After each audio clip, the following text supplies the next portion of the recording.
नेहा एक छोटे से गांव में जन्मी थी, लेकिन उसके पिता रघुवीर का सपना था कि वह एक दिन अफसर बने।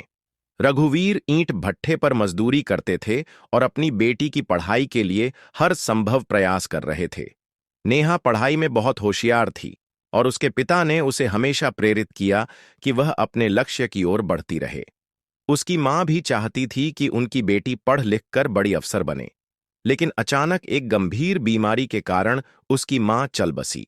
मरते समय उसने अपने पति से वादा लिया कि नेहा की पढ़ाई कभी नहीं रुकेगी, चाहे कुछ भी हो जाए।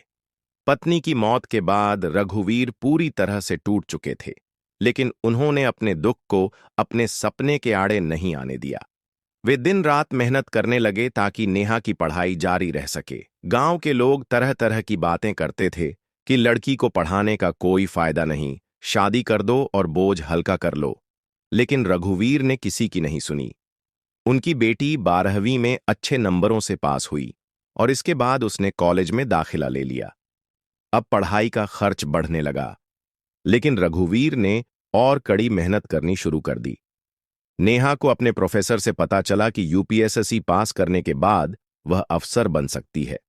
उसने ग्रेजुएशन के साथ साथ यूपीएसएससी की तैयारी भी शुरू कर दी। लेकिन जब उसे पता चला कि दिल्ली में कोचिंग के लिए बहुत पैसे लगेंगे, तो वह चिंता में पड़ गई।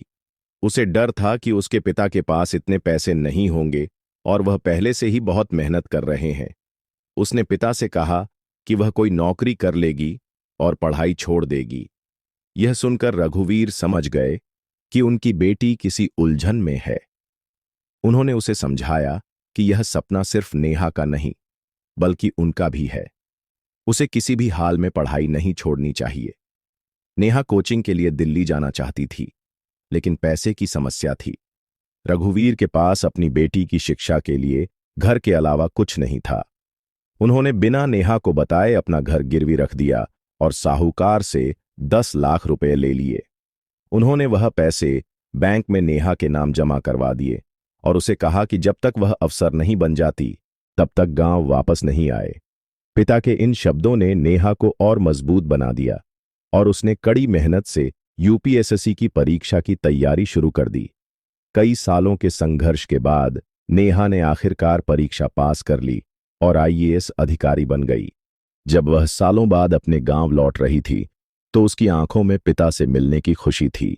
लेकिन जब वह स्टेशन पर उतरी, तो उसने देखा कि एक बूढ़ा व्यक्ति भीख मांग रहा था। पहले उसने ध्यान नहीं दिया, लेकिन कुछ महसूस होने पर वह वापस मुड़ी। जब उसने ध्यान से देखा, तो वह चौंक गई। वह भिखारी कोई और नहीं बल्कि उसका अपना पिता था। यह देखकर नेहा की आंखों में आंसू आ गए। वह भागकर पिता के पास गई और उन्हें गले से लगा लिया। उसने पूछा कि वे इस हालत में क्यों हैं। तब रघुवीर ने सच बताया कि उसने अपनी बेटी के सपने को पूरा करने के लिए अपना सब कुछ खो दिया था। नेहा यह सुनकर फूट फूट कर रोने लगी। उसने पिता का हाथ पकड़ा और कहा कि अब वह कभी किसी चीज की कमी महसूस नहीं होने देगी। उसने उन्हें अपने साथ ले जाने का वादा किया।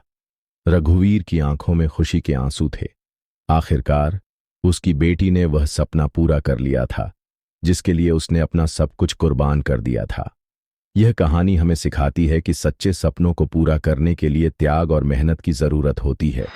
अगर आपको यह वीडियो पसंद आया हो, तो इसे लाइक करें, अपने दोस्तों के साथ शेयर करें और हमारे चैनल को सब्सक्राइब करना न भूलें।